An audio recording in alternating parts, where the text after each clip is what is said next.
At 60% complete, Bob Dutko, Christian radio talk show host and apologist, is rapidly losing space to give any evidence whatsoever for his God's existence.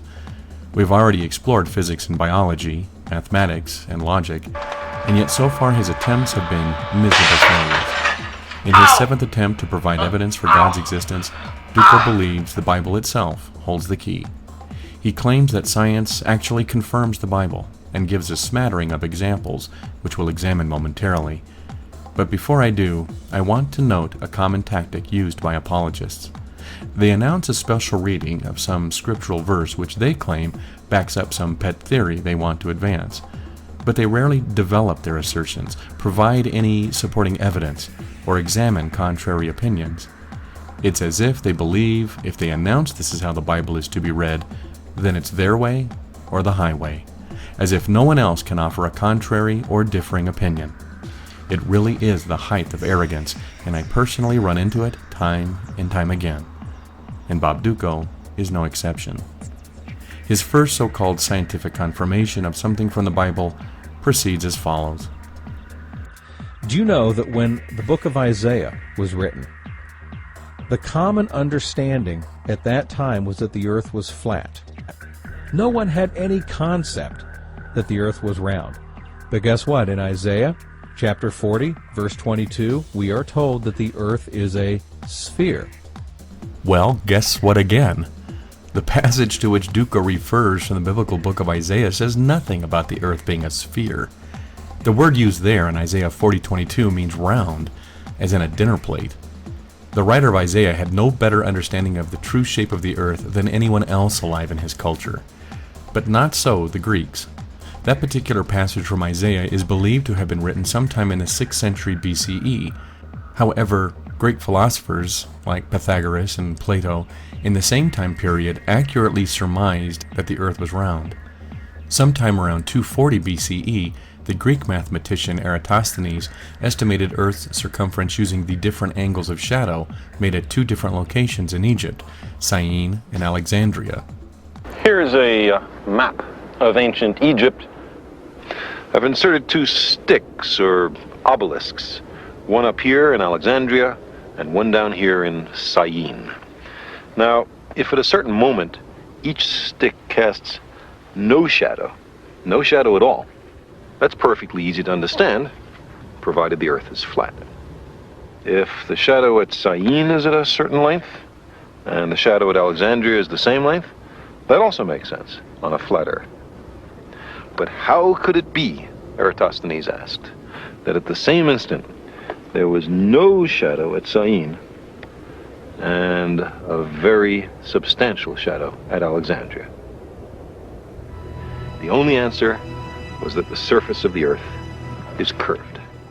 Eratosthenes had no trouble reporting what he learned, plainly, not tucked into some obscure verse in a book of prophecy using a word for a circle instead of sphere. And Eratosthenes wasn't operating under divine inspiration. How was he able to get it right without any ambiguity, while the author of Isaiah held to the conventional wisdom of a flat, disc-shaped earth? How is that supposed to be evidence not just of omniscient divine inspiration, but of a God at all? Next, Dutko tries to convince us of the Bible's amazing scientific accuracy by claiming, You know, when Jeremiah was written, the conventional wisdom of the day, science of the day, taught that there were only 1,100 stars.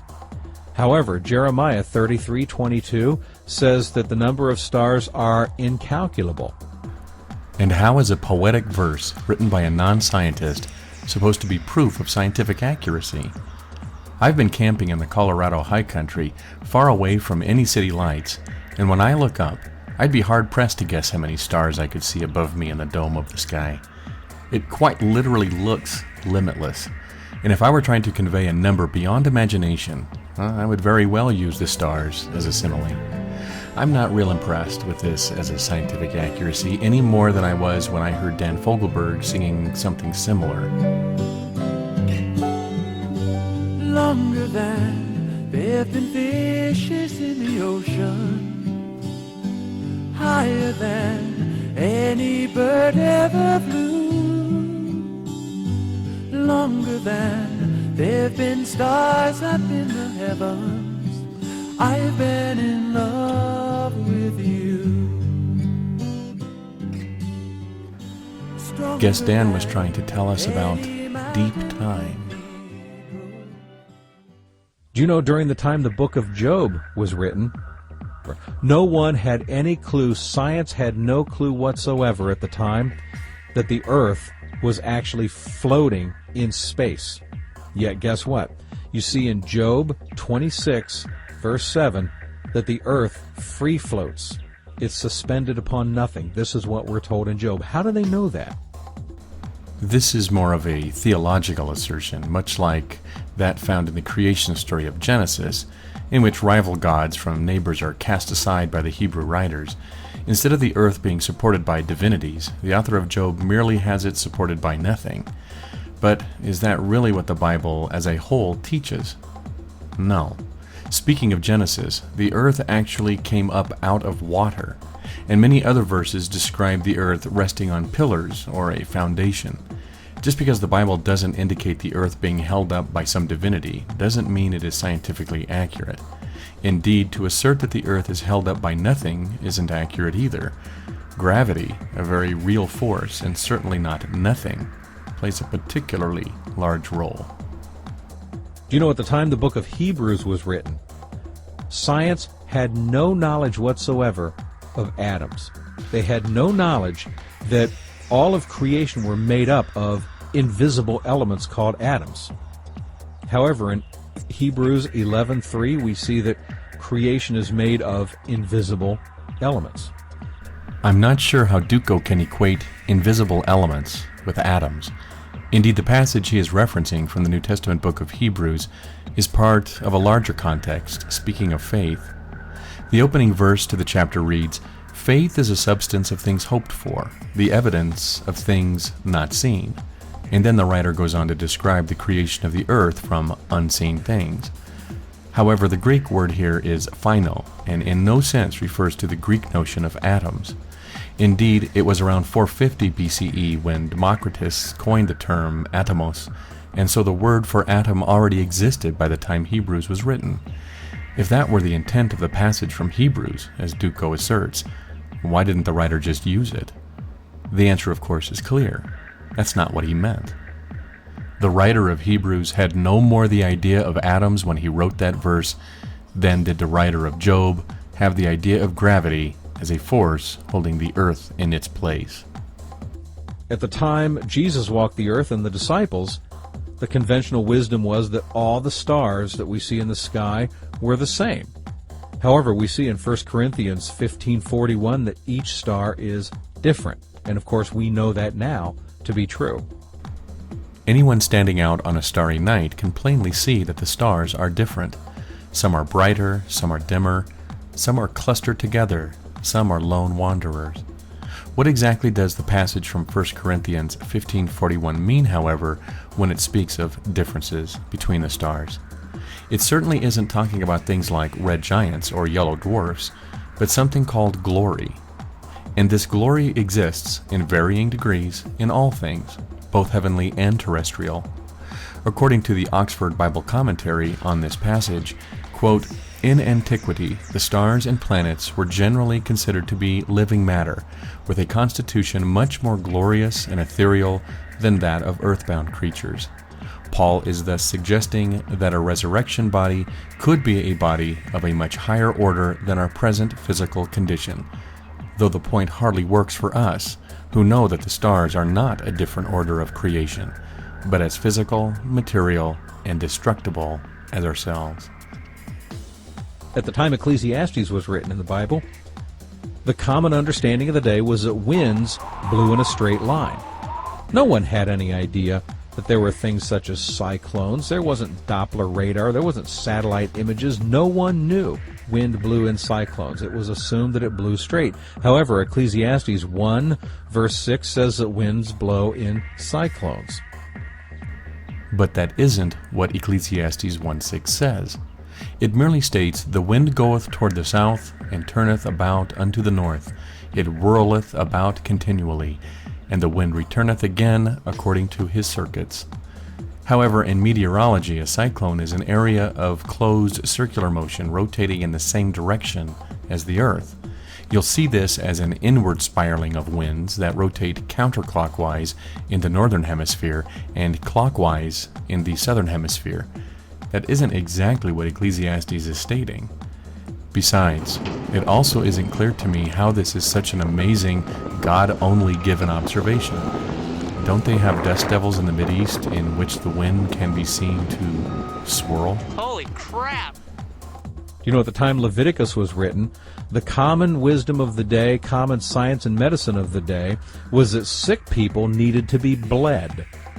That's right, that if you were sick, the best thing to do was to remove blood from that person. That's why they used to leech people, drain their blood. Of course, we know now that blood is the source of life and health. And guess what? In Leviticus 17:11, it says that blood is the source of life and health. How do they know that then? Because, guess what? You shoot a person with an arrow or hack his arm off with a sword and let all the blood drain out of him, and he's gonna die. Don't need a god to tell you that. At the time Samuel was written, 1st and 2nd Samuel, the common understanding of the day was that the ocean floor was flat. Yet, of course, today, we know that the ocean floor contains deep valleys and mountains. Guess what? 2 Samuel 22:16 says that the ocean floor contains deep valleys and mountains. What evidence does Dutko give that ancients believed the ocean floors were completely flat? What prevented one from inferring that what one saw above sea level, mountains and valleys, also existed below sea level? But what does 2 Samuel 22:16 really say? Does it talk about mountains and valleys? It says, "And the channels of the sea appeared, the foundations of the world were discovered," in the King James Version. Interesting, but hardly a topographical map of the undersea floor, complete with ocean ridges and trenches. What's more interesting about this passage is the claim that the earth has foundations. Foundations? And just earlier, Dutko had used the book of Job to argue that the world hung on nothing.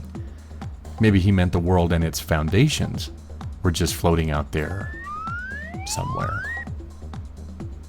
At the time the book of Job was written, the conventional understanding of the day was that the oceans were fed only by rivers and rain. In Job chapter 38, verse 16, we're told that the ocean contains springs. How did they know all of this stuff back then if it weren't for God? We don't really know what the author of Job is trying to imply.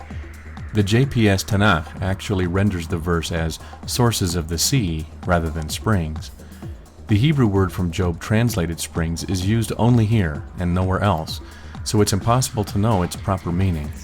However, many other Hebrew words in far less ambiguous contexts are used for water springs, which makes the word from Job even more suspect. Skeptics do not assume supernaturalism the way apologists and creationists do when reading the verse. Such a supernatural bias is necessary if we are to believe the verse is referring to deep sea vents, like those found along the Mid-Atlantic Ridge. But this is just another tactic employed by all apologists. They read more into the text than what the text alone allows. They need to provide not just more evidence, but any evidence for their assertions besides their mere say-so. They cannot operate in the clear light of a plain reading of the text, but must lurk instead in the darkened recesses of ambiguity and make their fortunes on the gullibility of their faithful audience members. The tactic fails, however, with skeptics. Skeptics require more than mere desire to be convinced of the apologist's position.